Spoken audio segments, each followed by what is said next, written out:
সুপ্রিয় দর্শক, আমি মোর্শেদুল ইসলাম স্বাগত জানাচ্ছি সম্পাদকীয়তে। আমাদের আজকের আলোচনার বিষয় প্রত্যাশিত রায়, স্বস্তিতে দেশ। আর এ নিয়ে আমাদের সাথে আজকে আলোচনার জন্য উপস্থিত রয়েছেন শাহরিয়ার কবির, ভারপ্রাপ্ত সভাপতি ৭১-এর ঘাতক দালাল নির্মূল কমিটি, মেজবা কামাল, অধ্যাপক, ইতিহাস বিভাগ, ঢাকা বিশ্ববিদ্যালয়, এবং অ্যাডভোকেট সম রেজাউল করিম, সাবেক সম্পাদক, সুপ্রিম কোর্ট আইনজীবী সমিতি। প্রিয় দর্শক, আপনাদের বলে দিয়ে আপনারা ইচ্ছে করলে আমাদের সাথে সরাসরি এই আলোচনায় অংশ নিতে পারবেন। আমাদেরকে ফোন করতে পারবেন, যেই নাম্বারগুলো টেলিভিশনের পর্দায় দেখা যাবে সেই নাম্বারে।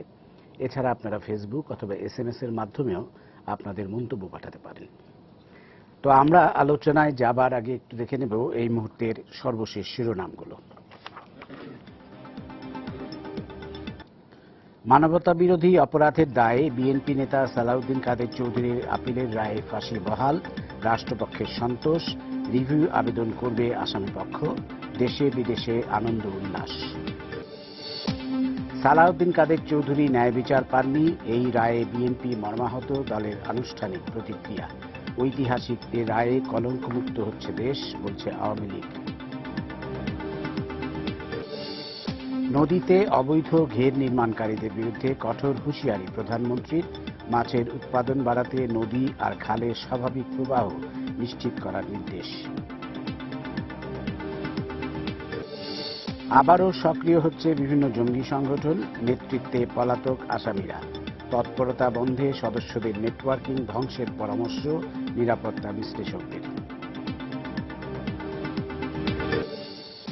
এবং মাগুরায় মায়ের পেটে গুলিবিদ্ধ হয়ে শরীরের 4 অংশ জখম হলেও 7 মাসের শিশুর বেঁচে যাওয়া অলৌকিক ঘটনা, বলছেন চিকিৎসকরা।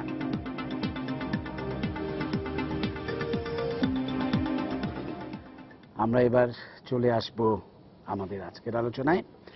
অনেক জল্পনা কল্পনার অবসান ঘটিয়ে অবশেষে আজকে প্রত্যাশিত রায়টা এসেছে আপিল বিভাগ থেকে। ৭১-এর কুখ্যাত নরঘাতক সালাউদ্দিন কাদের চৌধুরী, যার ফাঁসির আদেশই সারা দেশবাসী কামনা করছিল, সেই ফাঁসির আদেশটি এলো। সালাউদ্দিন কাদের চৌধুরী নানাভাবেই বিতর্কিত ছিলেন। ৭১-এর তার কর্মকাণ্ডের জন্য তো বটেই, পরবর্তীকালেও তার ঔদ্ধত্যপূর্ণ আচরণ, তার যে দম্ভোক্তি এবং অশোভন যে উক্তিগুলো তিনি করতেন প্রায়শই, সেগুলো সবাইকেই খুবই পীড়া দিত। বিশেষ করে স্বাধীনতার এত বছর পরেও এই লোকটির এই ধরনের আচরণ, যার কারণে অন্যান্য যে রায়গুলো ছিল তার মধ্যে থেকে কিন্তু এই রায়টি একটু আলাদা। মানুষের সবার অনেক প্রত্যাশা জন্ম নিয়েছিল যে এই কুখ্যাত ব্যক্তিটির সর্বোচ্চ শাস্তি হবে। তো সেইটি অবশেষে হলো। আমি আমাদের আজকে আলোচকদের কাছ থেকে আমি প্রথমেই আপনাদের প্রতিক্রিয়া শুনবো এই ব্যাপারে, তারপরে আমরা বিস্তারিত আলোচনায় যাব। শাহরিয়ার কবির, আপনি যদি শুরু করেন। যে কটা বিচার হয়েছে আমাদের আন্তর্জাতিক অপরাধ ট্রাইব্যুনালে, আমি মনে করি বিভিন্ন দিক থেকে সবচেয়ে গুরুত্বপূর্ণ হচ্ছে সালাউদ্দিন কাদের চৌধুরী। যদিও আমরা এখানে গোলাম আজমের বিচার হয়েছে, নিজামী, মুজাহিদ, জামাতের শীর্ষ নেতাদের বিচার হয়েছে, কিন্তু সালাউদ্দিন কাদের চৌধুরীর ৭১-এর নৃশংসতা যদি দেখেন, জামাতের ব্যাপারটা তো আমরা বুঝতে পারি এটা মওদুদিবাদ, একটা রাজনীতি, একটা দর্শন, তারা সেটাকে প্রয়োগ করেছে, গণহত্যা, নৃশংসতম গণহত্যা তারা করেছে, মানবতার বিরুদ্ধে অপরাধ। কিন্তু সালাউদ্দিন কাদের চৌধুরীর নৃশংসতার একটা নমুনা, যেটা আজকে যেটার জন্য তার ফাঁসি হয়েছে 4টার মধ্যে, একটা হচ্ছে কুণ্ডেশ্বরী ঔষধালয়ের যে প্রতিষ্ঠাতা নতুন চন্দ্র সিংহের যে হত্যাকাণ্ড। পাকিস্তানি হানাদার বাহিনী তাকে হত্যা করতে চায়নি। আমরা 94 সালে যখন গণতদন্ত কমিশন আমরা সেখানে প্রতিনিধি পাঠিয়েছিলাম, সেখানকার স্থানীয়রা বলেছে যে পাকিস্তানি ক্যাপ্টেন বলছে যে গ্রামের লোকদের কাছে খবর নিয়ে যে তিনি অত্যন্ত বয়োবৃদ্ধ ছিলেন এবং 85 মতো বয়স ছিল। তারপর হচ্ছে যে তিনি দানশীল হিসেবে এলাকার সর্বস্তরের মানুষের কাছে অত্যন্ত শ্রদ্ধেয় একজন ব্যক্তি ছিলেন। তো ক্যাপ্টেন বলল যে কি না, এরকম মানুষকে মারার কোনো দরকার নেই, তারা চলে যাবে। তখন সাকা চৌধুরী বলেছে, তুমি যদি তাকে হত্যা না করো, এই মালাউনকে যদি হত্যা না করো, তোমার উপরওয়ালার কাছে আমি নালিশ করব। এখন তারা জানে সালাউদ্দিন চৌধুরীকে, সাকা চৌধুরী হচ্ছে ফজলুল কাদের চৌধুরী ছেলে, তার ক্ষমতা কতদূর সেটা ৭১-এই তার পরিচয় পাওয়া যায়। তো পাকিস্তানি হানাদার বাহিনীর চেয়েও তো নৃশংসতার পরিচয় দিল এক্ষেত্রে সে। তো সেদিক থেকে এবং পরবর্তীকালে যখনই সুযোগ পেয়েছে তখনই সে এই যে তথ্য প্রমাণগুলো পরিকল্পিতভাবে ধ্বংস করবার চেষ্টা করেছে। কয়েকবার এমপি ছিলেন, তারপর তিনি মন্ত্রী ছিলেন, প্রধানমন্ত্রী যখন খালেদা জিয়া যখন প্রধানমন্ত্রী তার উপদেষ্টা ছিলেন, এবং সেই বিএনপির তাকে ওআইসির মহাসচিব হিসেবে মনোনীত করেছে, তার জন্য আন্তর্জাতিকভাবে লবিং করেছে, শুধু পাকিস্তান শুধু না, আরো বিভিন্ন দেশ তার জন্য লবিং করে। তার যে প্রভাব, যেটা কোনো অংশে জামাতের লবিং এর চেয়ে কম শক্তিশালী ছিল না, এবং সর্বশেষ তো আমরা দেখলাম ট্রাইব্যুনালে যে রায়, ট্রাইব্যুনালের রায় সেখান থেকে পাচার হয়ে গেল, এতটা ক্ষমতাধর বা তার ষড়যন্ত্র, তার চক্রান্ত এতটা বিস্তৃত ছিল তার পরিবার এবং সবাই মিলে। তো সেইখানে একটা কতগুলো সংশয়ের জন্ম নিয়েছিল, কিন্তু সমস্ত সংশয়ের অবসান ঘটিয়ে আজকে যে রায়টা আমরা পেয়েছি, সুপ্রিম কোর্টের আপিল বিভাগ সেটা বহাল রেখেছে ট্রাইব্যুনালের রায়। তো এটা আমি মনে করি আমাদের ট্রাইব্যুনালের এই যে যারা জড়িত ছিলেন, প্রসিকিউটর বলুন, তদন্ত সংস্থা, তথ্য প্রমাণ তো সবই নষ্ট করেছে। এমনকি 94 সালে আমরা যাদের সাক্ষ্য নিয়েছিলাম, সেই সব প্রত্যক্ষদর্শী ভুক্তভোগী, তারাও সবাই ট্রাইব্যুনালে ভয়ে সাক্ষ্য দিতে আসেননি। সাকা চৌধুরী এমন একটা ভীতির পরিস্থিতি তার এলাকায় তৈরি করেছে, অনেকেই আসেননি, কয়েকজনকে সে টাকা দিয়ে কিনে ফেলেছে, তার প্রতিষ্ঠানে চাকরি দিয়েছে। তো এই হচ্ছে সাকা চৌধুরী। আর আপনি যেটা বললেন যে কি তার যে দুর্বৃত্তপনা যেটা বা তার যে অশ্লীলতা, এ তো সীমা পরিসীমা নেই। তার দলের যে প্রধান, যিনি বেগম খালেদা জিয়া সম্পর্কে যে অশ্লীল উক্তি করেছে, তা কুকুরের সঙ্গে তাকে তুলনা করছে, আরো যে অশ্লীল শব্দ সেটা টেলিভিশনের পর্দায় বলার সম্ভব না। প্রধানমন্ত্রী খালেদা আর শেখ হাসিনা সম্পর্কে, কিংবা শেখ হাসিনা যখন বিরোধী দলের নেতা ছিলেন, কি অশ্রাব্য অশ্লীল কথা, যে কোনো ভদ্র ঘরের সন্তান এরকম অশ্লীল শব্দ মুখ দিয়ে প্রকাশ করতে পারে, সাকা চৌধুরীর কথা না শুনলে কেউ বিশ্বাস করবেন না। তো সেই কারণে আপনি যেটা বললেন, এটা কিন্তু আমি মনে করি গোলাম আজম নিজামীর চেয়েও মানুষের প্রত্যাশা বেশি ছিল অন্তত এই লোকটার ফাঁসি হোক। তার পরবর্তী 71-এর ভূমিকা তো বটেই, পরবর্তীকালের যে ভূমিকাটা, সে কারণে আমাদের অ্যাটর্নি জেনারেল যথার্থভাবে বলেছেন যে এই যে অশ্লীলতা কদর্যতার যে একটা মূর্তি হিসেবে সে পরিচিত, এই ট্রাইব্যুনালের মধ্যে দিয়ে, এই বিচারের মধ্যে দিয়ে সেটারও কিন্তু এক ধরনের বিচার হয়েছে। অধ্যাপক মিসবাহ কামাল, আপনারা যে শিরোনাম করেছেন প্রত্যাশিত রায়, স্বস্তিতে দেশ, আমার প্রতিক্রিয়াটাও তাই আসলে, মানে এবং গোটা দেশবাসীর মতো আমিও স্বস্তি বোধ করছি। এই রায়টা সারা দেশের মানুষের নিশ্চিতভাবেই খুবই প্রত্যাশিত ছিল। শাহরিয়ার ভাই যেগুলো বললেন, প্রত্যেকটা কথার সাথে 100 ভাগ একমত হওয়া ছাড়া তার কোনো পথ নেই, একমত হতেই হবে। আসলে মানে কি বলবো আপনার, আমি বলবো যে সালাউদ্দিন কাদের চৌধুরী তো মানে ওই বারবার ঘুঘু ধান খেয়ে যায়, উনি এতদিন ধরে ধান খেয়ে গেছেন, কিন্তু মানে এবার মনে হয় যে ঘুঘুর দিন শেষ। হ্যাঁ, এবং তার যে অধ্যত্ব, তার যে নির্যাতন, গণহত্যা এবং যে অপরাধ তিনি করেছেন, যুদ্ধাপরাধ করেছেন 71-এ, সেটা তো আছেই, কিন্তু তার যে অধ্যত্ব, অপরিসীম অধ্যত্ব, সেটাও কিন্তু আসলে মানে এদেশের মানুষকে উদ্বিগ্ন করেছে, যে এত অধ্যত্ব করার সাহস কোত্থেকে আসে, শক্তি কোথা থেকে আসে। তো আমরা তো দেখেছি এদেশের রাজনৈতিক দলগুলো অপরাধীদের অনেক ক্ষেত্রে আশ্রয় দেয়, প্রশ্রয় দেয়, বিশেষ করে বড় বড় রাজনৈতিক দলগুলো। এবং তার সবচেয়ে বড় প্রমাণ আমার মনে হয় যে সালাউদ্দিন কাদের চৌধুরী, শাহরিয়ার ভাই যেটা বলতে শুরু করেছিলেন, যে জামাতে ইসলামী একটা যুদ্ধাপরাধী সংগঠন, সেটা তো সংগঠনগতভাবেই যুদ্ধাপরাধী, এবং সেটা আপনার মানে সেটা আমরা সবাই জানি, তারা চিহ্নিত, তারা নিজেরাও সেটা কখনো আপনার তারা মানে সেজন্য ক্ষমা প্রার্থনা করেনি। কিন্তু এই যে বিএনপির মতো রাজনৈতিক সংগঠনের আশ্রয়ে থেকে, বিএনপির অন্যতম টপ ব্রাশ ছিলেন তিনি, এবং বিএনপিকে ব্যবহার করে তিনি তো আসলে তার কর্মকাণ্ডের দিয়ে বিএনপিকে তিনি জামাতি রাজনীতির অধীনস্থ করেছেন, এবং আপনার বিএনপিকে জনগণ থেকে চরমভাবে বিচ্ছিন্ন করার কাজে তিনি ভূমিকা রেখেছেন। অবশ্য খালেদা জিয়া তার চেয়ে কম দায়ী নন, কিন্তু মানে তার এই যে ধরুন আপনার যে বিএনপির কাভারকে ব্যবহার করে তিনি এতদিন পর্যন্ত ধান খেয়ে গেছেন, কিন্তু এখনো ভেবেছিলেন পার পেয়ে যাবেন। কিন্তু আসলে অপরাধীর মানে অপরাধীর বাড়ের তো একটা সীমা আছে। দেশে তো আপনার একটা আইনের শাসন প্রতিষ্ঠার চেষ্টা নিরন্তরভাবে চলছে। আমার মনে হয় যে সেটা যে প্রতিষ্ঠিত হতে যাচ্ছে, এইটা তা আরেকবার প্রমাণ করলো। আর অধ্যত্বের কথা তো বলছিলাম, যে যেমন ধরুন আপনার মুক্তিযুদ্ধের বিরোধিতা তো করেছেন, কিন্তু মুক্তিযুদ্ধ এবং মুক্তিযোদ্ধাদের নিয়ে যেরকম তুচ্ছতাচ্ছিল্য তিনি পরবর্তীকালে করেছেন, এইভাবে তো করার সাহস জামাতে ইসলামীও করেনি। হ্যাঁ, তিনি যেভাবে করেছেন, তারপরে আপনার তিনি এই যে যে বিচার, এই যে যুদ্ধাপরাধের বা এই যে মানবতা বিরোধী অপরাধের যে বিচার, এই বিচারকে নিয়ে তিনি কটূক্তি করেছেন।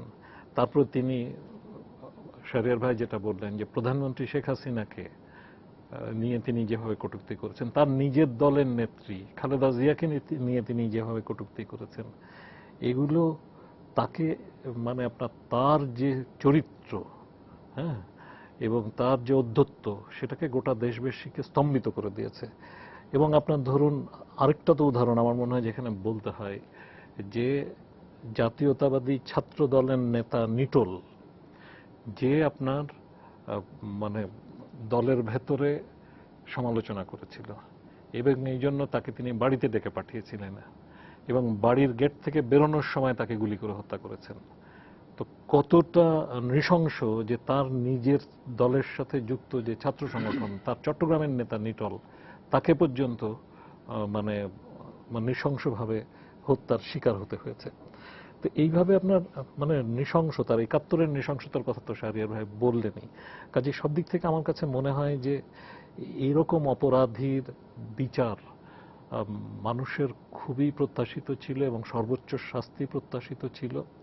এবং আপনার আরেকটা কথাও আমি বলবো যে ধরুন মানে তিনি শুধু না, তার বাবাও তো একজন যুদ্ধাপরাধী ছিলেন, তার বাবাও হচ্ছে একজন শীর্ষস্থানীয় যুদ্ধাপরাধী। তো আমাদের দেশে আপনার বাপ বেটা দুজনেই রাজাকার, এরকম উদাহরণ আরো হয়তো কিছু পাওয়া যাবে ২-৪টা, কিন্তু আপনার বাপ বেটা দুজনেই শীর্ষ যুদ্ধাপরাধী, হ্যাঁ, এরকম উদাহরণ খুব একটা মেলে না। তো এরা দুজনে মিলে ৭১-এ যা করেছেন, তো সবকিছু মিলিয়ে কিন্তু এই শাস্তি তার খুবই প্রাপ্য। এবং আমার কাছে মনে হয় যে গোটা দেশ আপনার আসলে আজকে স্বস্তির নিঃশ্বাস ফেলছে এবং কত দ্রুত এটা কার্যকর হয়। এবং আমরা যেটা মানে কেউ কেউ হয়তো মনে করেছিলেন যে তার বিচারে সর্বোচ্চ সাজা হলে হয়তো দেশে বা কিংবা চট্টগ্রামে প্রতিক্রিয়া হবে, কিন্তু আমরা তো দেখেছি চট্টগ্রামের মানুষ বরং তাদের আনন্দ এবং তাদের যে মানে তাদের আনন্দকে তারা আপনার মানে কিভাবে প্রকাশ করবেন, সেখানে মিষ্টি বিতরণ থেকে শুরু করে এমনকি তার যে জন্মস্থান রাউজান, সেখানকার মানুষ মিষ্টি বিতরণ করেছেন, সেখানে মুক্তিযুদ্ধের পক্ষেকার মানুষ। তো সবকিছু মিলিয়ে আপনার আমার কাছে মনে হয় যে আজকে আমাদের দেশের জন্য আসলে মানে একটা টার্নিং পয়েন্ট। হ্যাঁ, আমরা এখন শুধু সামনে এগোতে পারবো, এরা আর আমাদেরকে পেছনে টেনে রাখতে পারবে না। অ্যাডভোকেট রেজাউল করিম, আপনি কি বলবেন? আমার দুই প্রকারের প্রতিক্রিয়া। প্রথম হলো এই জাজমেন্টটা হয়ে যাওয়ার কারণে আমি আনন্দিত, আমি মুগ্ধ, আমি স্বস্তি বোধ করছি একজন নাগরিক হিসাবে, পাশাপাশি বিস্মিত হয়েছি। সে প্রসঙ্গটা বলতে যাওয়ার পূর্বে মোর্শেদ ভাই, একজন নাগরিক হিসাবে গভীর কৃতজ্ঞতা জানাই মাননীয় প্রধানমন্ত্রী শেখ হাসিনার প্রতি। না জানালে আমার মনে হয় আমাদের সচেতন নাগরিক দায়িত্ববোধ থেকে সঠিকভাবে ভূমিকাটা রাখা হবে না। এই কারণে যার ঐকান্তিক ইচ্ছা, দৃঢ়চেতা, সাহস এবং মৃত্যুর ঝুঁকি নিয়ে দোর্দণ্ড প্রতাপশালী শক্তিশালী দেশ এবং বিভিন্ন লবিকে তিনি কোনোভাবে পরাভব না মেনে এই মানবতা বিরোধী অপরাধীদের বিচারের কার্যক্রম তিনিই গ্রহণ করেছেন। যদিও লটা হয়েছিল 1973-তে, কিন্তু অনেক চড়াই উতরাইয়ের পরেও এই উদ্যোগটা মাননীয় প্রধানমন্ত্রী শেখ হাসিনার, সকলে দেশবাসী তার সঙ্গে ছিলেন, কিন্তু তার স্ট্রিমটা তার হাতে থাকার কারণে এটা সম্ভব হয়েছে। যেটা অনেকেই জানেন যে বড় বড় রাষ্ট্র তাকে ফোন করে নিষেধ করেছে, যেসব ক্ষমতাসীন রাষ্ট্র এবং ব্যক্তিরা ফোন করলে আমাদের মতো দেশ অনেক সময় কম্পমান অবস্থা হয়ে যায়, কিন্তু বঙ্গবন্ধু কন্যা প্রমাণ করেছেন তিনি বঙ্গবন্ধুর সুযোগ্য উত্তরসূরি, তিনি মাথা নত করেন নাই, যা হবার তাই হবে, তিনি অপরাধীকে দায় মুক্তি দিতে চাননি। সেজন্য তার প্রতি কৃতজ্ঞতা জানিয়ে তারপরে কথাটা বলবো, যারা এই বিচার প্রক্রিয়া ছিলেন, বিচারক যারা, তারা অনেকে আমাদের বন্ধু, তাদেরকে চিনি। কারো কারো বাড়িতে আক্রমণ হয়েছে, জীবননাশের হুমকি হয়েছে। আমাদের এখন যিনি চিফ জাস্টিস, ওনার গ্রামের বাড়িতে আক্রমণ হয়েছিল, ওনার ঢাকায় যেখানে ওনার বাসা সেখানে আক্রমণ হয়েছিল। এই ট্রাইব্যুনালে একজন বিচারক, বিচারপতি জাহাঙ্গীর হোসেন সেলিম, তার গ্রামের বাড়ি আক্রান্ত হয়েছিল। ওই ট্রাইব্যুনালের আরেকজন বিচারক ছিলেন এবিএম ফজলে কবির, তার গ্রামের বাড়িতে আক্রমণ হয়েছিল। নানাভাবে যে ভয়াবহ ঘটনার পরেও বিচারকরা সাহসিকতার সঙ্গে বিচার সম্পন্ন করেছেন, ইনভেস্টিগেটিং এজেন্সি ইনভেস্টিগেশন করেছেন, সাক্ষীরা সাক্ষ্য দিয়েছেন, মুক্তিযুদ্ধের চেতনার মানুষরা রাস্তা থেকে শুরু করে সর্বত্র সহায়তা করার মধ্য দিয়ে যারা এই বিচার প্রক্রিয়াকে সম্পন্ন করতে ভূমিকা রেখেছেন তাদের প্রতি কৃতজ্ঞতা জানাই। আর একটা জিনিস আমার প্রতিক্রিয়ার জায়গাটা হলো, আমি আইন অঙ্গনের মানুষ। একটা সময় কিন্তু বাংলাদেশে অনেকে মনে করত যারা দুর্দণ্ড প্রতাপশালী, যাদের অর্থ আছে, রাজনৈতিক পৃষ্ঠপোষকতা আছে, তারা অ্যাবভ দি ল, তারা দাম্ভিকতার সঙ্গে বলতে অপরাধ করেছি, পারলে কেউ আমাদের কিছু করুক। কিন্তু দাম্ভিকতার সঙ্গে অপরাধ করে যে অপরাধী টিকতে পারে না, সেই অধ্যায়ের সূচনা হওয়ার একটি বড় অধ্যায় হলো সালাউদ্দিন কাদের চৌধুরীর এই মৃত্যুদণ্ডের রায়ের মধ্য থেকে। তিনি কিন্তু বলছিলেন, পারলে আমাকে গ্রেপ্তার করুক, আমি রাজাকার বলতে স্বাচ্ছন্দ্য বোধ করি। এ শব্দও তিনি ব্যবহার করেছিলেন। আমাকে গ্রেপ্তার করার পরে যারা গ্রেপ্তার করবেন তারা থাকবেন কোথায়? তারা আমাদের একজন আইন প্রতিমন্ত্রীকে যেভাবে কথা বলেছিলেন, তারা অ্যাটর্নি জেনারেলকে যেভাবে কথা বলেছিলেন, বিচারককে সরাসরি বলছিলেন ওই মিয়া এখান থেকে নেমে যান। মানে যে অডাসিটি তিনি দেখেছেন তাতে আমি সহজ সরলটা ভাষায় বলতে পারি সে একটা চার্টার্ড বেয়াদব। তাকে একেবারে চিহ্নিত বেয়াদব ছাড়া অন্য কিছু ভাবার কোনো কারণ নাই। তো এই বেয়াদবের আচার আচরণ নিয়ে কথা না বলেও এটুক বলা দরকার যে স্বাধীন বাংলাদেশের সৃষ্টি কিন্তু হয়েছিল যে কেউ আইনের ঊর্ধ্বে থাকবে না, গণতান্ত্রিক প্রক্রিয়া থাকবে, অপরাধীর বিচার হবে। কিন্তু 1975-এ বঙ্গবন্ধুকে হত্যা করার পরে 75-এ 15 আগস্ট বঙ্গবন্ধুকে হত্যা করা হলো।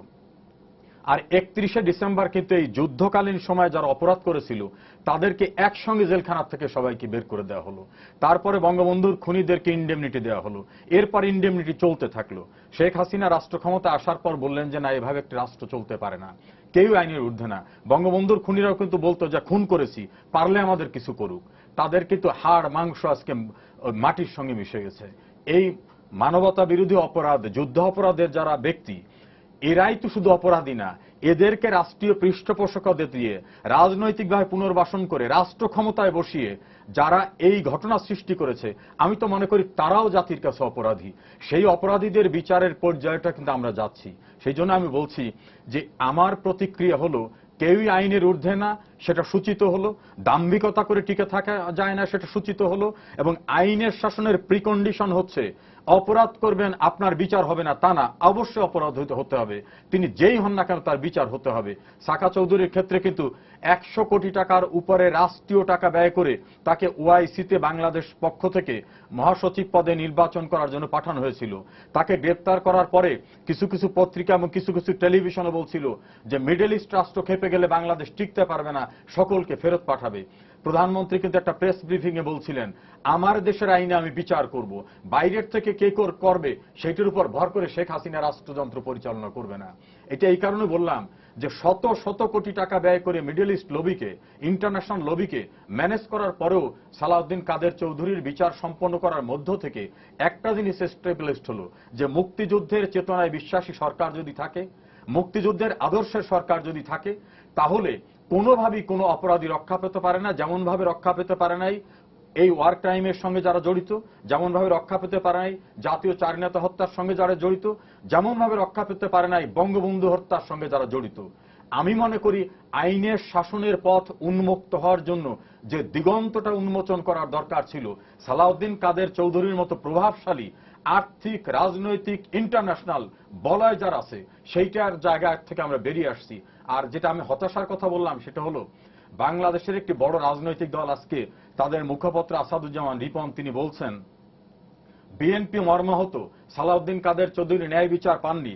আরো একটা আপত্তিকর কথা বলেছেন যে তিনি রাজনৈতিক প্রতিহিংসার শিকার। তাহলে কি উনি বলতে চান বাংলাদেশের ওয়ার ক্রাইম ট্রাইব্যুনাল এবং অ্যাপিলেট ডিভিশন সুপ্রিম কোর্টের তারা রাজনৈতিক প্রতিহিংসা বাস্তবায়নের ইনস্ট্রুমেন্ট হিসেবে কাজ করেছে?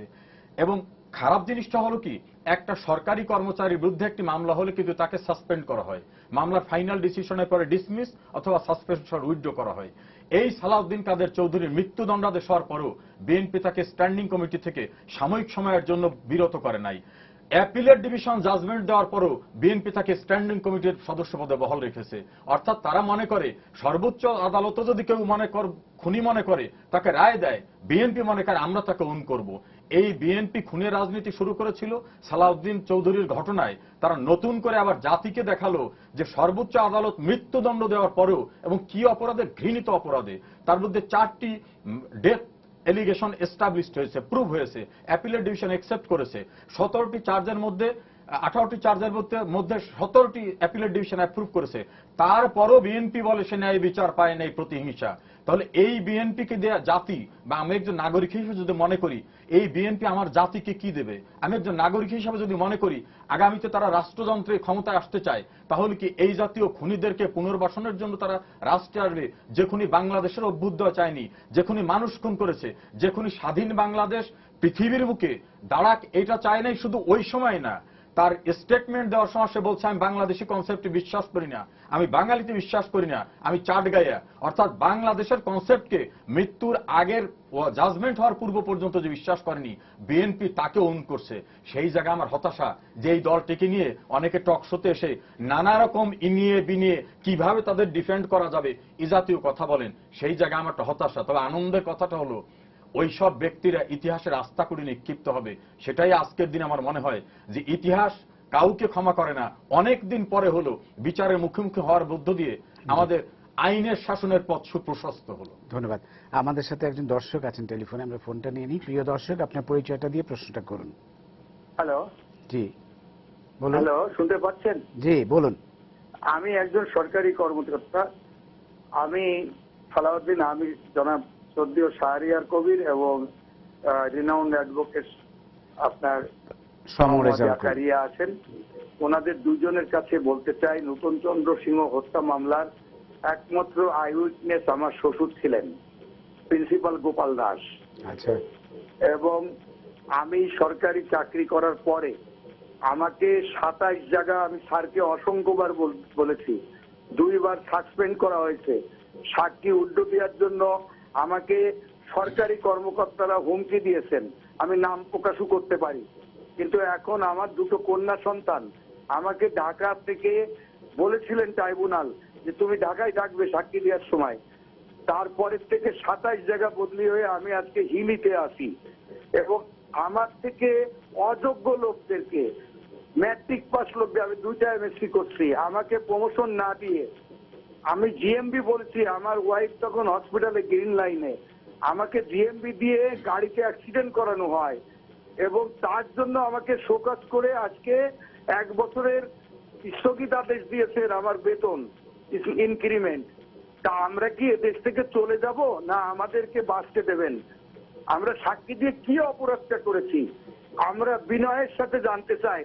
রাষ্ট্রের ভিতরে যারা এই ধরনের কর্মকাণ্ড করছে এবং যারা প্রশাসনে আছে, ট্রাইব্যুনালের যারা তদন্তকারী সংস্থা ডিও লেটার পাঠিয়েছেন, সে ডিও লেটার ছিঁড়ে ফেলে দিয়েছেন গোলাম হোসেন সাহেব। এটা কি? এটা আবার কি? এদের আবার কি কথা শুনতে হবে? যে আপনার নামটা একটু বলবেন? আমার নাম সমীর বোস। সমীর বোস। আমি কাস্টমে আছি, আমি অসংখ্যবার গেছি, ঢাকা বিশ্ববিদ্যালয় ভাইস চ্যান্সেলর, অ্যাটর্নি জেনারেল, মানবাধিকার কমিশনের চেয়ারম্যান ডক্টর শাহরিয়া কবির, আমি খালি যাইতে পারিনি সমর রেজাল্ট করিম রেনাউন্ড অ্যাডভোকেট তার কাছে। আমি ওয়ান্স আপন এ টাইম ছাত্রলীগের প্রেসিডেন্ট ছিলাম রাজশাহী বিশ্ববিদ্যালয়ে। আমার 2টি কন্যা সন্তান, তারা নিরপরাধ, তারা আশঙ্কায় ঢাকায় বসবাস করে। আমাদের একটা ড্রাইভার থাকে না, তাদেরকে হত্যার হুমকি দেওয়া হয়। এই অবস্থায় কি আমরা বেঁচে থাকবো? ধন্যবাদ। ধন্যবাদ। জি শাহরিয়ার ভাই যদি একটু বলেন তারপরে। দেখুন, ট্রাইব্যুনালের শুরু থেকে আমরা কিন্তু সরকারকে বলছি যে সাক্ষী সুরক্ষা আইন করবার জন্য, এবং সবচেয়ে যেটা আমি বললাম কেন সাকার মামলাটা সবচেয়ে গুরুত্বপূর্ণ, এবং এই মামলাতেই দেখেছি যে সাক্ষীদের এবং সমীর বাবুর কথায় যেটা মনে হচ্ছে তাদের পরিবারবর্গকে যেভাবে হুমকি দেওয়া হয়েছে, হয়রানি করা হচ্ছে, সেটাও তো ওইটাই প্রমাণ করে যে কথাটা আমি বারবার বলছি যে আমাদের প্রশাসনের রন্ধ্রে রন্ধ্রে জামাত বিএনপি সে সমস্ত দুষ্কৃতকারীরা বসে আছে যারা মহাজোট সরকারের যাবতীয় ইতিবাচক কাজগুলোকে নষ্ট করে দিতে চাইছে বা বাধাগ্রস্ত করছে। তো কিন্তু এটা তিনি যখন বললেন, এবং ট্রাইব্যুনালে আমি মনে করি এটা ট্রাইব্যুনালের নজরে আনা দরকার আমাদের, এবং স্বরাষ্ট্র মন্ত্রণালয়ের উচিত তার যে নিরাপত্তার ব্যাপার এটা অবিলম্বে নিশ্চিত করতে হবে, এবং একই সঙ্গে তার উপর যে অবিচার যেটা করা হচ্ছে, প্রশাসনের মধ্যে কোন ব্যক্তি এর জন্য দায়ী, তার রাজনৈতিক পরিচয় কি, এগুলো কিন্তু এখন জবাবদিহিতার একটা প্রয়োজন এসে গেছে। তাদেরকে ধরা 6 বছর আমরা দেখেছি, তারা শোধরায়নি। প্রশাসনে যারা বসে আছে, জামাতের লোক বলুন, স্বাধীনতা বিরোধীরা, তারা কিন্তু বিন্দু মাত্র পরিবর্তিত হয়নি। যখনই সুযোগ পাচ্ছে তারা তাদের এজেন্ডা বাস্তবায়ন করছে। এটা হতে পারে না। সেই জন্য আমরা বারবার বলছি প্রশাসনকে জামাত মুক্ত করতে হবে, স্বাধীনতা বিরোধীদের প্রভাব থেকে মুক্ত করতে হবে, এবং সাক্ষীদের সুরক্ষা দিতেই হবে, এর বিকল্প নেই। তারা জীবনের ঝুঁকি নিয়ে যেভাবে সাক্ষ্য দিয়েছেন এবং এত সব হয়রানির মধ্যেও, না হলে এই মামলা তো এই শাস্তি তো হয় না। অ্যাডভোকেট সমাজ, আপনি কি বলবেন?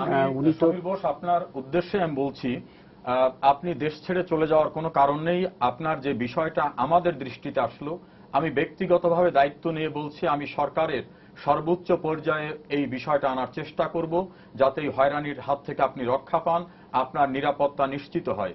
আপনাকে অবশ্যই মনে রাখতে হবে, এই বাংলাদেশটাকে স্বাধীন করার জন্য ৭১ সনে যারা রক্ত দিয়েছিলেন, সেখানে কিন্তু হিন্দু, মুসলিম, বৌদ্ধ, খ্রিস্টান সকলের রক্ত একাকার হয়েছিল। এবং বঙ্গবন্ধু কন্যা কিন্তু রাষ্ট্র ক্ষমতায় আছেন, তিনি নিশ্চয়ই এই জাতীয় ঘৃণিত অপরাধীদের বিচারের জন্য যারা সাক্ষ্য দিয়েছেন, তার পরিবার এবং তাদের যদি কোনরূপ হয়রানি হয়, তাদেরকে তিনি ক্ষমা করবেন না। ডেফিনেটলি আপনি এর প্রতিকার পাবেন। আমি টেলিভিশন অন্তত এতটুকু আপাতত বলছি, আমি আপনার সঙ্গে যোগাযোগ করব। আমরা আরেকটা প্রসঙ্গে আসি, শাহরিয়ার ভাই, যে আজকে আমরা যেটা দেখলাম যে কয়েকদিন ধরেই এই রায়টা নিয়ে খুব আলোচনা হচ্ছিল। বিশেষ করে জনকণ্ঠ পত্রিকায় একটা প্রতিবেদন প্রকাশের পরে স্বদেশ রায় একটা লেখা লিখেছিলেন, যেখানে একটা ইঙ্গিত ছিল বা একটা বলার চেষ্টা ছিল যে বিচারপতির সাথে তার পরিবারের, যেটা নিয়ে খুবই, এবং আদালত আজকে সেটা আমলে নিয়েছেন এবং আদালত অবমাননার দায়ে তাদেরকে ডেকেছেন, ৩ আগস্ট মনে হয় ডেকেছেন। তো এই বিষয়টাকে আপনি কিভাবে দেখবেন? বা আমি একটু রেজাল্ট করি, আপনার কাছ থেকেও জানতে চাইবো আইনের বিষয়ে। এটা শাহরিয়ার ভাই একটু বলেন। আইনের বিষয়টা রেজাউল করিম সাহেব ভালো বলতে পারবেন আমার চেয়ে, কিন্তু আমি যেটা বলবো যে আবেগের একটা জায়গা আছে, যে আমরা ৭১-এ মুক্তিযুদ্ধে যে গণহত্যার বিষয়টা হয়েছে, এটা যে শুধু শহীদ পরিবারের যে দাবি ৩০ লক্ষ, তা তো না, গোটা জাতির দাবি, গোটা জাতির আবেগ জড়িয়ে আছে আমাদের মুক্তিযুদ্ধের সঙ্গে। তো সেখানে খুব স্বাভাবিকভাবে এই যে বিচার থেকে বঞ্চিত একটা জাতি, ৪০ বছরের ওপর সময় লাগলো এই ট্রাইব্যুনাল গঠন করতে, তাদের তো একটা ক্ষোভের তো জায়গা আছে। এবং বেশিরভাগ সময় এই দেশের স্বাধীনতা বিরোধীরা ক্ষমতায় ছিল, এই সাকা চৌধুরীরা এবং তাদের সহযোগীরা ক্ষমতায় ছিল, এবং ক্ষমতায় থেকে তারা কি করেছে বাংলাদেশকে ধ্বংস করবার জন্য, বাংলাদেশকে পাকিস্তান বানাবার জন্য।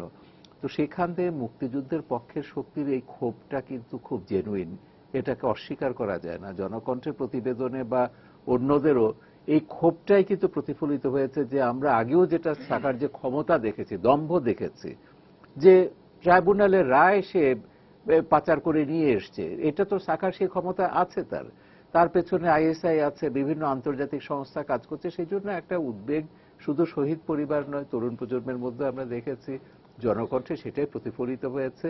তবে একটা কথা হচ্ছে যে প্রধান বিচারপতি সম্পর্কে কোনো অভিযোগ করতে গেলে মিডিয়াকে একটু আরো দায়িত্বশীল হতে হবে। সেখানে আমাদের দেখতে হবে যে যদি ভুল প্রমাণিত হয়, তাহলে আমরা মিডিয়া কোথায় দাঁড়াচ্ছি, বা আমাদের বিচার বিভাগের যে মর্যাদার যে জায়গাটা, সেটা কোথায় দাঁড়াচ্ছে।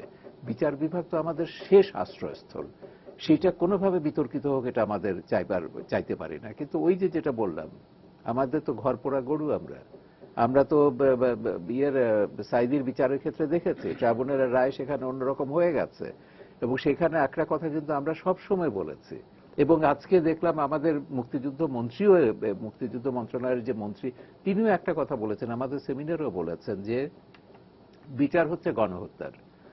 এখানে দুটো মাত্র শাস্তি, মানে দুটো মাত্র রায় হতে পারে। একটা হচ্ছে গণহত্যা প্রমাণিত হলে সর্বোচ্চ শাস্তি মৃত্যুদণ্ড হবে, আর যদি প্রমাণিত না হয় সে বেকসুর খালাস পাবে। মাঝামাঝি যাবজ্জীবন, আমৃত্যু, এগুলোর কিন্তু কোনো স্থান নেই। তিনি বলছেন, তার অভিজ্ঞতা থেকে বলছেন, আমাদের এলাকায়, তার নিজের নির্বাচন এলাকার সাধারণ মানুষ এই কথা বলেছে। আর আমরা তো একটা কথা বলেছি যে গণহত্যার সর্বনিম্ন শাস্তি মৃত্যুদণ্ড হওয়া উচিত, সর্বোচ্চ। আমি একটু রেজাউল করিমের কাছে যাব। আপনি আইনের দৃষ্টিতে দুটি কথা, একটি হচ্ছে যে জনকণ্ঠের সে প্রতিবেদনটি আসলে আদালত অবমাননা করছিল কিনা, যেটা বলছে। আরেকটি শাহরিয়ার ভাই যেটি বললেন, যে হয় মৃত্যুদণ্ড, নালে বেকসুর খালাস। কিন্তু অপরাধের ধরন বিবেচনা করে তো হয়তো অন্যান্য শাস্তিও হতে পারে নাকি, আমি জানি না। আইনের আমার ব্যক্তিগত অভিমতটা হলো, আইনজীবী হিসাবে বলতে গেলে বলতে হবে যে আইনে যেহেতু প্রভিশন রাখা হয়েছে, আদালত বা ট্রাইব্যুনাল তার দৃষ্টিতে অপরাধের ধরন অনুযায়ী সাজা প্রদান করবেন। আমাদের যে প্রত্যাশার কথা শাহরিয়ার কবির ভাই বলছেন সেটা হলো প্রত্যাশার বিষয়, কিন্তু যতক্ষণ পর্যন্ত আইন পরিবর্তিত না হবে, ট্রাইব্যুনালকে যদি অথরিটি দেওয়া হয়, ধরে নেন মানবতা বিরোধী অপরাধের ভিতর কিন্তু একটি ঘরে আগুন লাগানোটাও কিন্তু মানবতা বিরোধী অপরাধের ডেফিনেশনের ভিতরে একটি পার্ট। এখন একটি ঘরে আগুন লাগানোর অপরাধটাকে যে দৃষ্টিতে বিবেচনা করা হবে, আর একজন মানুষকে নিষ্ঠুরভাবে হত্যা করা বা ধর্ষণ করা অন্যান্য বিষয়গুলোকে, এগুলোকে আদালতের জুরিসডিকশন রাখা হয়েছে। এই জন্য আমি মনে করি আদালত তার দৃষ্টিতে অপরাধের ধরনকে বিবেচনা করে দণ্ড প্রদান করবেন। যদি অপরাধের ধরন গুরুতর হয় সেক্ষেত্রে মৃত্যুদণ্ডাদেশ হতে পারে। অপরাধের ধরন যদি দেখা যায় যে না অপরাধ ছোট হলেও অপরাধটি প্রমাণিত হয়েছে, সেক্ষেত্রে অন্যরকম সাজা হতে পারে। আমি শুধু গণহত্যার কথা বলছি, আমি বলছি- অপরাধের কথা না, আমি বলছি যে আইনের যে জায়গাটা আছে সেটা হলো গণহত্যার এই লটা কিন্তু একটু ডিফারেন্ট ল। অন্যান্য লতে কিন্তু একটা হত্যা প্রমাণ করতে গেলে পোস্টমর্টেম রিপোর্ট লাগে, ওই ডেড বডিটা ওনার কিনা, এই জায়গাটার কিন্তু একটা ভিন্ন রকম ল। সেই ক্ষেত্রে আদালত, আমি একজন বিচারকের সঙ্গে, আমি নাম বলছি না, তার সঙ্গে আমি কথা বলে জেনেছি, উনি যেটা বলছেন যে অনেক ক্ষেত্রে অনেক অপরাধ যেভাবে প্রমাণিত হয়, যেমন সালাউদ্দিন কাদের চৌধুরীর বিরুদ্ধে হত্যাকাণ্ডের প্রত্যক্ষদর্শী সরাসরি সাক্ষ্য দিয়েছে, এইটাকে যেভাবে প্রমাণিত হয়েছে, অন্যান্য অপরাধটা কিন্তু ওইভাবে প্রমাণিত না হলে লতে কাভার করে। তারা মনে করেন যে প্রমাণের ধরনটা হত্যাকাণ্ডের বা বর্বরতার ঘটনাটাকে তারা সেইভাবে দেখেন। এই জন্য এটা আদালতের জুরিসডিকশন যতক্ষণ আইন পরিবর্তিত না হয়। আর জনকণ্ঠের বিষয়টা, আমি আর্টিকেলটা পড়েছি, আমার কাছে মনে হয়েছে আর্টিকেলটা আরো সতর্কভাবে লেখা উচিত ছিল, কিন্তু আমার কাছে এটাও মনে হয়েছে যে আর্টিকেলটি একটা প্রত্যাশার জায়গার থেকে, একটা পায়াস উইশের জায়গার থেকে তারা লিখেছেন, কিন্তু লেখার মধ্য থেকে আমাদের সর্বোচ্চ আদালত কোনোভাবে বিতর্কিত না হয়, আদালতের বিচারকদের ভাবমূর্তি নষ্ট না হয়, পবিত্রতা নষ্ট না হয়, সেই বিষয়টিকে লক্ষ্য করা। আমাদের এখানে মোর্শেদ ভাই হয়েছে কি, ময়নুল রোডের বাড়ি নিয়ে যখন মামলা হলো, তখন কিন্তু আদালতের ভিতরে দাঁড়িয়েই কিন্তু বিএনপির অনেক নেতা এবং লয়াররা চিৎকার করে জজ সাহেব সম্পর্কে অমুক প্রেসিডিয়াম মেম্বার অমুক ইত্যাদি ইত্যাদি করলেন, ওইগুলো কোনো অ্যাকশন হয়নি। আবার অনেক ক্ষেত্রে পল্টনের মাঠে গিয়ে জনসভা করে বলা হলো আদালতের এই রায় মানি না, মানবো না, তখনও কোনো অ্যাকশন হয়নি। এই সকল অনেকগুলি ঘটনা কিন্তু আমাদের বিচার বিভাগকে সমালোচনা করা নাউএডেজ একটা ফ্যাশনেও পরিণত হয়েছে। আমাদের অনেক লয়ার ও টেলিভিশনে আসার পর দেখছি বিচার বিভাগ নিয়ে কথাবার্তা বলার ভিতরে একটা অ্যাডভেঞ্চার মনে হয়, যেন আমি এটা রোমাঞ্চকর কিছু বললাম, বিচারকদের সমালোচনা করতে পারলে ভালোই একটা কিছু করে ফেললাম। অনেকে রাজনীতিবিদ না, লয়ারও এই কাজটি করে থাকেন। সেই জায়গার থেকে বিচার বিভাগকে নানা রকম বিতর্কে কিন্তু নিয়ে আসা হয়েছে, এটা সত্য কথা। কিন্তু লক্ষ্য রাখতে হবে, যেটা শাহরিয়ার ভাই বলছেন তার সঙ্গে আমি আমার ভিউজ 100% ইন্ডোর্স করি, যে মিডিয়াকেও দায়িত্বশীল হতে হবে, প্রত্যাশার কথা বলতে হবে, আশঙ্কার কথা বলতে হবে, কিন্তু আশঙ্কার কথা বলতে গিয়ে যেন আমার শেষ আশ্রয়স্থল সেই জায়গাটা কোনোভাবে প্রশ্নবিদ্ধ হয়ে ওই জায়গার ভাবমূর্তিটা নষ্ট না হয়, সে বিষয়টাও খেয়াল রাখা দরকার। আমি এখানে একটু বলতে চাই, হ্যাঁ, আমার কাছে মনে হয় যে ধরুন যে রায় আমরা পেয়েছি সেজন্য নিশ্চয়ই আমরা মানে আমাদের যারা মহামান্য বিচারকরা ছিলেন, মাননীয় বিচারকরা ছিলেন, তাদের কাছে কৃতজ্ঞ বোধ করি এবং জাতি কৃতজ্ঞ, এবং তারা অনেক দায়িত্ব নিয়ে অনেক ঝুঁকি নিয়ে কাজ করছেন, সেটা সবই ঠিক আছে। কিন্তু আপনার ধরুন এর সাথে যে দুটো বিষয় যুক্ত হয়েছে, এই জনকণ্ঠের যে আর্টিকেল, সেই জন্য তাদেরকে যে আপনার এখন কন্টেম্পট অফ কোর্টের বিষয়ে নিয়ে আসা হলো, এবং আপনার ডাক্তার এমরান এইচ চৌধুরী, তার ঠিকানা এমরান এইচ সরকার, হ্যাঁ, এমরান এইচ সরকারের যে ঠিকানার বিষয়টি জানতে চাওয়া হলো, এই বিষয়গুলো আমার কাছে কিন্তু মানে মনে হয়েছে যে এই বিষয়গুলো এই রায়ের সাথে সংযুক্ত না হলেও পারত। বিশেষ করে আপনার আমি এই কারণে বলছি যে এই যে মানে একজন ধরুন আসাদুজ্জামান রিপন আজকে যে মন্তব্য করেছেন, সেই মন্তব্যটাও তো তাহলে আপনার বিচারের রায়কে শুধু সমালোচনা করছে না, প্রশ্নবিদ্ধ করছে। আর আপনার এর আগে জামাতে ইসলাম, বিএনপি না, সরাসরি অবমাননা, কারণ উনি বলছেন রাজনৈতিক প্রতিহিংসার শিকার। অ্যাপিলেট ডিভিশন রাজনৈতিক প্রতিহিংসার ইনস্ট্রুমেন্ট হিসেবে কাজ করে। আপনি যেটা বললেন, তাহলে এটা তো মাস মোর কন্টেম্পট দ্যান আদার কন্টেনশন। সেই তুলনায় তো আপনার এমরান এইচ সরকাররা কিছুই বলেননি, তারা গোটা জাতির বিবেকের প্রতিধ্বনি করে তারা এটা দাবি করেছেন, তাদের আকাঙ্ক্ষার কথা বলেছেন। তারপরে ধরুন আপনার এই যে জামাতে ইসলাম, বিএনপি, তারা এক একটা বিচার যখন হয়েছে তাকে কিভাবে প্রত্যাখ্যান করেছেন। যেদিন বিচার ঘোষণা হবে সেদিন তারা হরতাল ডেকেছেন, বিচারের রায়কে তারা বৃদ্ধাঙ্গুলি দেখিয়ে তারা দিনের পর দিন হরতাল ডেকেছেন, সেখানে তারা মানে এমনকি হত্যাকাণ্ড পর্যন্ত ঘটিয়েছেন। তাহলে সেগুলোকে তারা কিভাবে দেখবেন? তো সেগুলোর ব্যাপারে তারা পদক্ষেপ সেভাবে নেননি। কিন্তু আমরা দেখলাম যে আজকে সাকা চৌধুরীর যে বিচারক, সেই বিচারক একটা কথা তুললেন। আসলে তো তারা চাইছে যে এখানে বিচারের দাবিটাকে, সেই কণ্ঠস্বরটাকে যেন বন্ধ করা যায়। সাকা চৌধুরীর বিচারক না, মানে সাকা মানে চৌধুরীর মাফ আইনজীবী। করুন, হ্যাঁ আমার বলা ভুল হলো, সাকা চৌধুরীর আইনজীবী তারা চাইছেন যে আপনার এই বিচারের যে ধারাবাহিকভাবে চলছে এটাকে বন্ধ করা, এটাকে প্রশ্নবিদ্ধ করার নানা কুটকৌশল তারা নিচ্ছেন। তো সেই জায়গায় তারা আপনার ইমরান এইচ চৌধুরী এবং গণজাগরণ, ইমরান এইচ সরকার, আমার ভুল হচ্ছে বারবার, ইমরান এইচ সরকার এবং আপনার তারা গণজাগরণ মঞ্চকে স্তব্ধ করার জন্য তারা কিন্তু এই কথাটা তুলেছেন। এবং সেটাই আপনার আজকে যখন তাদের ঠিকানা চাওয়া হচ্ছে এবং এই ধরনের বিষয়গুলো আসছে, তখন সেটা আসলে এক ধরনের মানে চিন্তায় ফেলে আর কি আমাদেরকে।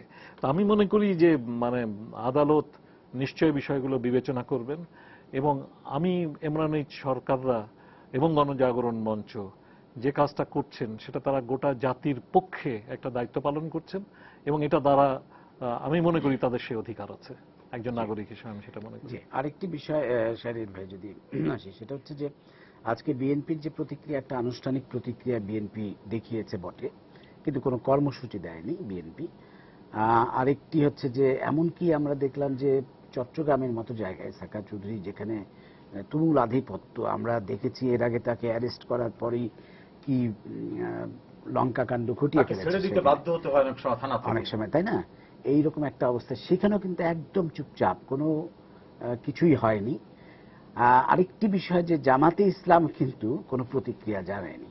মানে যদিও জামাতে ইসলাম তো একদিন তাদের সদস্যদের জন্য প্রতিক্রিয়া জানাচ্ছিল, এবং যেহেতু জামাত একটা ধারাবাহিকভাবে প্রতিক্রিয়া জানাচ্ছিল এই রায়গুলো নিয়ে, তাদের যে সহযোগী সংগঠন বিএনপির একজন নেতার বিরুদ্ধে যখন রায় হলো, জামাতও কিন্তু কোনো প্রতিক্রিয়া জানালো না। তো এই বিষয়গুলোকে আপনি কিভাবে ব্যাখ্যা করেন? না, যেমন বিএনপি প্রেস কনফারেন্স করেছে, কর্মসূচি দেয়নি। কর্মসূচি দেওয়ার মতন বাস্তবতা কি আছে? বিএনপির একটা তো হচ্ছে সাংগঠনিক কোনো ক্ষমতাই এখন নেই, নানা সমস্যা বিএনপি জর্জরিত। আরেকটা হচ্ছে দাবিটা যুদ্ধাপরাধীদের বিচারে। এর আগে বিএনপি কিন্তু বহুবার বলেছে নীতিগতভাবে আমরা বিচারের বিরুদ্ধে নই। কেন বিএনপিকে এই কথা বলতে হচ্ছে? কারণ বিএনপি জানে এই বিচারের দাবিটা এটা নির্মূল কমিটি বা গণজাগরণের বিচ্ছিন্ন কোনো দাবি না, শহীদ পরিবারের বিচ্ছিন্ন দাবি না, গোটা জাতির এটা দাবি। এবং এই কারণেই মহাজোট সরকারকে 2008 সালে এত বিপুল ভোটে বিজয়ী করে সংসদে পাঠানো হয়েছে এই বিচারের জন্য। প্রধানত বিএনপির এই বাস্তবতাটা তারা জানে। আরেকটা জিনিস তো বিএনপির জন্য সাকা চৌধুরী কিন্তু বিএনপির জন্য যে লায়াবিলিটিস, এইটা তো আমরা জানি। এবং বিএনপিও কি তার নৃশংসতার হাত থেকে মুক্তি পেয়েছে? ওই যে ছাত্র দলের নেতা লিটন যে একটা সমালোচনা করেছিল, তাকে গুলি করে মারলো সাকা চৌধুরী, এরকম অত্যাচার বা বর্বরতার ইস্যু কিন্তু সে তার নিজের দলের মধ্যেও দিয়েছে। ওই যে খালেদা জিয়ার যে সমালোচনা করা, এগুলো সবকিছু মিলে তার এলাকায় তো আমরা গেছি, সেখানে মানুষের এতদিন এমপি ছিল, এত কিছু করেছে, একটা প্রচন্ড রকম একটা সাম্প্রদায়িক একটা বিশেষ করে বিদ্বেষ ছড়িয়ে হিন্দুদের সম্পর্কে তার যে মনোভাব, সেটা তো 71 সালে এই যে নতুন চন্দ্র সিংহকে যখন হত্যা করা হলো, আমাদের রিপোর্টে আছে, গণতন্ত্র কমিশনের রিপোর্টে আছে এবং খবরের কাগজে বেরিয়েছে, হিন্দু মুসলমান নির্বিশেষে ওখানকার মানুষ কেঁদেছে। সে মুসলমানদেরকে বলছে, মালাউন মূল্য তোমরা শোক করছো কেন? এই যে মালাউন ব্যাপারটা, যে এইটা কিন্তু আমাদের ভোকাবুলারিতে এগুলো সাকা চৌধুরীরা কিন্তু এগুলো এনেছে। তো সেদিক থেকে আমার মনে হয় যে কি বিএনপি যতটুকু করা দরকার পাকিস্তানকে, আইএসআই কে খুশি করবার জন্য, জানে আইএসআই সবচেয়ে খাঁটি লোক, বিশ্বস্ত লোক হচ্ছে সাকা চৌধুরী, এইটুকু করেছে। কিন্তু এর বেশি বিএনপি মনে করেছে এটা করা উচিত হবে না। আর জামাতে ইসলামের আমার মনে হয়েছে জামাতের যতগুলো বিচার হয়েছে বিএনপি কিন্তু কোনো মন্তব্য করেনি, এবং সেই কারণে জামাতও এখানে সংযত থেকেছে, এই বিষয়ে কোনো মন্তব্য করেনি। কিন্তু সাকা চৌধুরী শুধু দেশের মধ্যে সাধারণ মানুষের মধ্যে, তার এলাকায় নয়, বিএনপির মধ্যেও একজন ঘৃণ্য ব্যক্তি। বিএনপির র্যাঙ্ক অ্যান্ড ফাইল কিন্তু এটা জানে, তার এলাকার মানুষের কাছেও সেই ঘৃণ্য ব্যক্তি। এখানে শাহরিয়ার ভাই, আমি একটু আপনার সঙ্গে সাপ্লিমেন্ট করি। আমাদের শব্দের মানে ভাব অর্থকে যদি আপনি ধরেন, বিএনপি বলছে যে এই রায়ে তারা মর্মাহত। তাহলে দেশের সর্বোচ্চ আদালতের রায়ে তারা মর্মাহত বলছে, তারা বলছে তারা ন্যায় বিচার পায়নি, তারা বলছে প্রতিহিংসার শিকার হয়েছেন। এটা কি তাদের একটি কর্মসূচি নয়? আনুষ্ঠানিকভাবে তারা এটা ব্যক্ত করা মানে হলো দেশের সর্বোচ্চ আদালতের সিদ্ধান্তকে তারা চ্যালেঞ্জ করা নয় যে এখানে ন্যায় বিচার হয়নি। তাহলে এটা কি কর্মসূচির চেয়ে কম?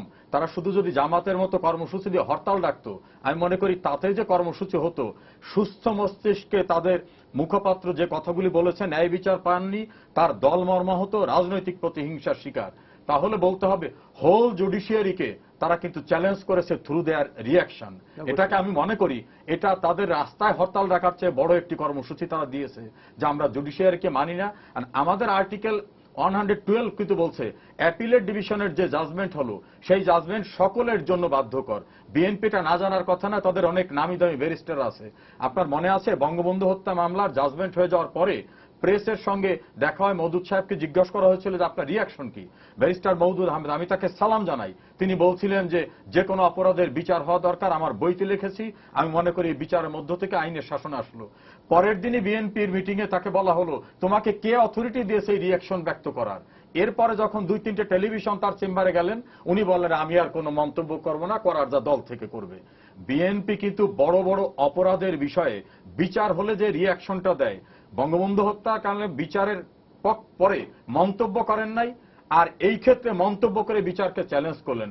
আমি তো মনে করি জামাতের ঠুনকো কর্মসূচির চেয়ে অনেক বড় কর্মসূচি তারা এখানে দিয়েছে। কর্মসূচি না, এটাকে আপনি অপরাধ বলতে পারেন, এবং এটা definitely contempt of court, এটা contempt। দেশপ্রেমহীনতা, যেটা এই কথাটা কিন্তু পাকিস্তান থেকে একাধিকবার বলা হয়েছে।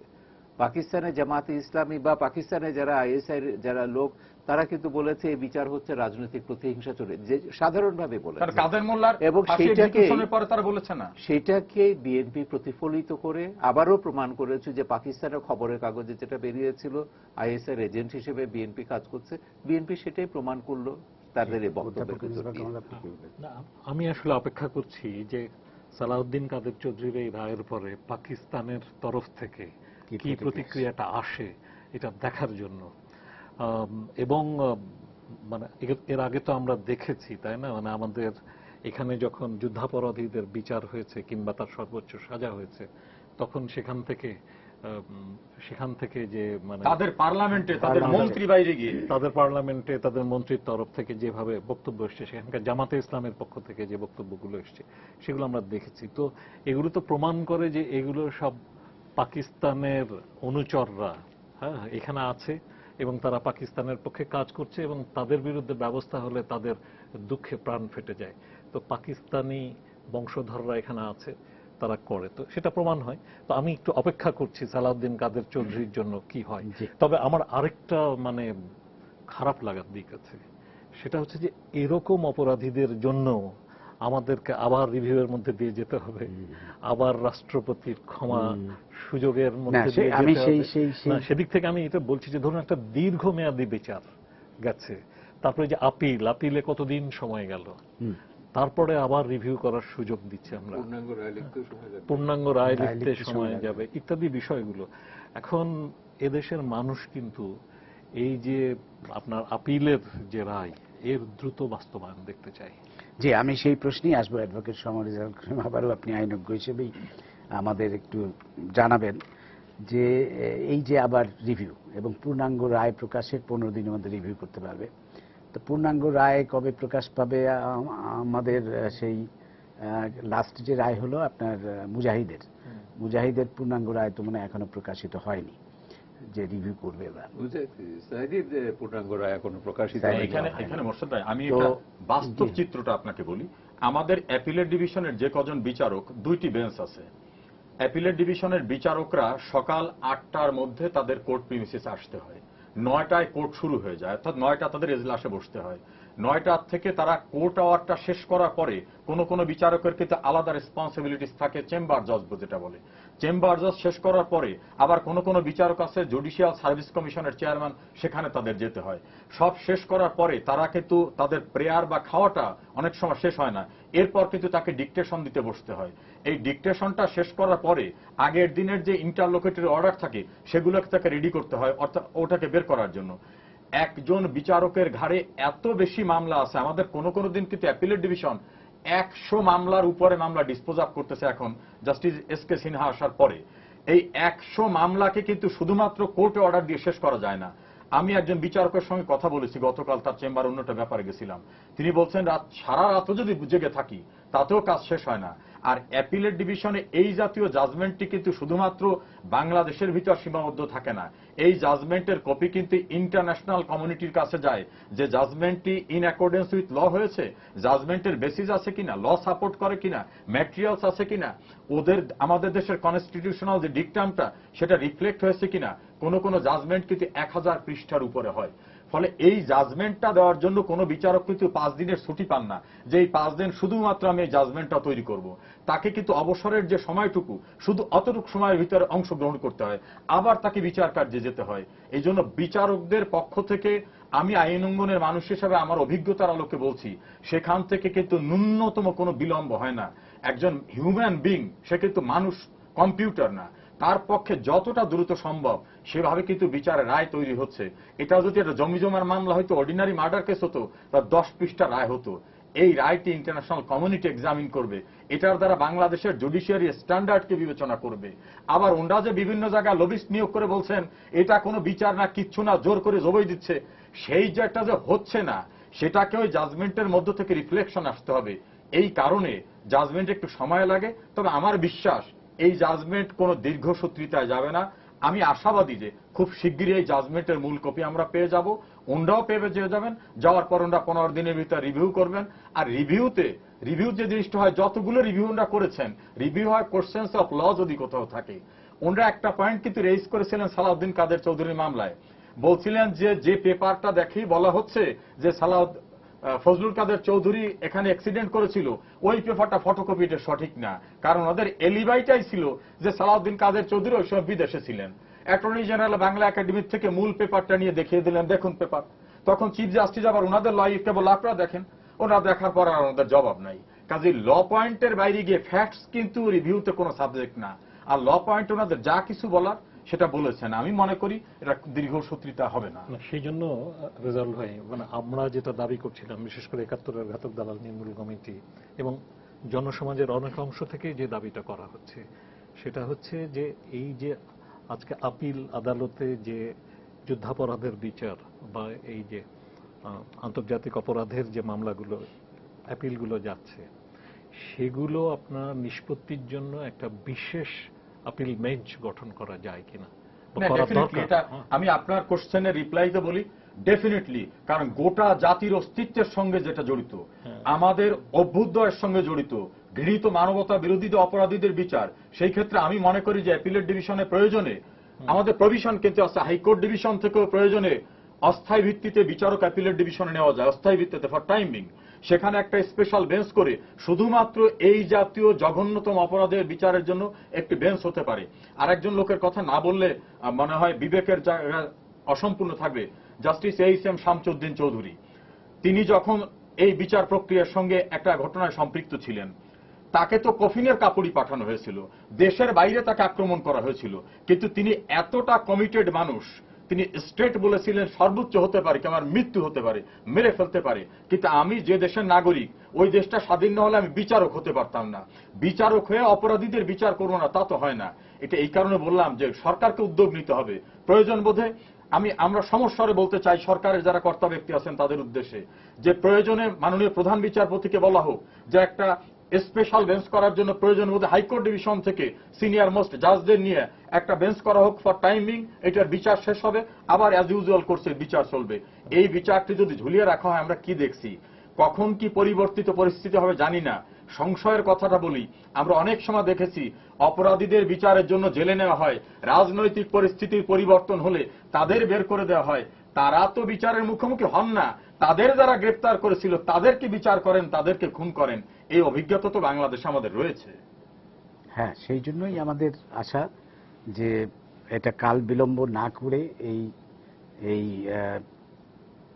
মানে রায়গুলো বাস্তবায়িত হবে এবং আমরা যত দ্রুত সম্ভব মৃত্যুদণ্ড কার্যকর হোক এই সালাউদ্দিন কাদের চৌধুরী এবং মুজাহিদ, যারা এই জাতীয় ঘৃণিত অপরাধ করে যে দণ্ডিত দুটি হয়েছেন অন্তত তাদের। যে দুটি রায় আমরা পেয়েছি এর মধ্যে, কিন্তু কার্যকর এখনো হয়নি, সেই দুটি রায় যাতে যত দ্রুত সম্ভব কার্যকর হোক এবং বাকি যে মামলাগুলো আছে আপিল বিভাগে সেগুলো দ্রুত নিষ্পত্তির উদ্যোগ নেওয়া হোক, যেটা আপনারা বললেন যে প্রয়োজন হলে হাইকোর্ট ডিভিশন থেকে বিচারপতি অস্থায়ীভাবে নিয়োগ দিয়ে আলাদা বেঞ্চ করে সেগুলো করা হোক। আমরা সেই প্রত্যাশা জানিয়ে আপনাদের আন্তরিক ধন্যবাদ জানিয়ে আজকে শেষ করছি। প্রিয় দর্শক, সবাইকে শুভেচ্ছা জানিয়ে শেষ করছি আজকের সম্পাদকীয়। আগামীকাল আবারও দেখা হবে, দেখার আমন্ত্রণ রইল। শুভরাত্রি।